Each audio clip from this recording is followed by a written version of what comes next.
week 17 of the fantasy football season, and here's a few defense DST units I have as sleepers this week. The first one, the Houston Texans. So the Texans, I know they're only available in 60% of fantasy leagues, but this week a good matchup versus the Tennessee Titans that give up the 11th most fantasy points to DSTs on the season. So right now, Will Levis, it looks like he's going to return in this ball game since he's been practicing for this Titan team in the last few weeks for this DST. Week 14 at the Jets, 30 points allowed, 4 sacks, a fumble recovery. Week 15 at Tennessee, 10 points allowed, 7 sacks in that one, and an INT. In Week 16 versus Cleveland, they did give up 36 points. They had a sack, 2 interceptions though, and a return touchdown in that ball game.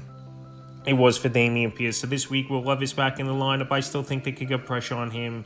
We know this Tennessee Titan team has one of the worst offensive lines in the league. The only thing here, Derrick Henry, he had a bad game in Week 15 versus Texan defense. But I think Derrick Henry bounces back in a big way and wants to go out there and have a good game versus Houston. The team usually throughout his career, he's had great success. So anyway, it could go either way this week with this Texan defense. But like the worst lines in the league is Tennessee, and I think they could go out there and be a decent sleeper option this week. The next DST I have as a sleeper is the Seattle Seahawks, available right now in 75% of fantasy leagues. So this week, a good matchup for them versus the Pittsburgh Steelers, where their offense has been hit or miss all season, and they're on third-string quarterback Mason Rudolph right now. So the last few weeks for the Seattle D, they really haven't done much in terms of putting up points. Week 14 at the Niners, 28 points allowed, 3 sacks, an interception, a fumble recovery. Week 15 versus Philly, 17 points allowed, 2 INTs. And Week 16 at Tennessee, 17 points allowed and 6 sacks. So this week, like I said, Mason Rudolph, third-string quarterback for the Steelers. I know last week he went out there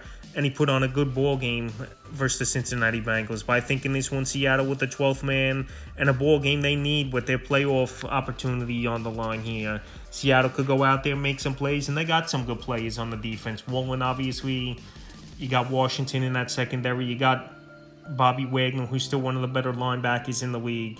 And then you got Big Leonard Williams at the front lines. I think those guys are going to create havoc and make it a long day for Mason Rudolph this week. In the third and final defense DST I have as a sleeper is the Atlanta Falcons. A decent matchup on paper at the Bears that give up the 7th most fantasy points to DSTs on the season. So right now, Atlanta the last couple weeks have actually gone out there and they've put up some fantasy points. Week 15 at Carolina, 9 points allowed, 3 sacks in that ball game. In Week 16 versus Indianapolis, 10 points allowed, 6 sacks, and an INT. So this Atlanta team, they could get to the quarterback. They got a pretty solid secondary, and we know Justin Fields, he's good for a couple turnovers, and of course good to get sacked a few times as well, where he holds onto the football a lot of times and he looks to do too much. So right now, Atlanta, while they're available in 67% of fantasy leagues, they're sleeper this week. So that's a few defense DST units I have as sleepers for Week 17 of the fantasy football season.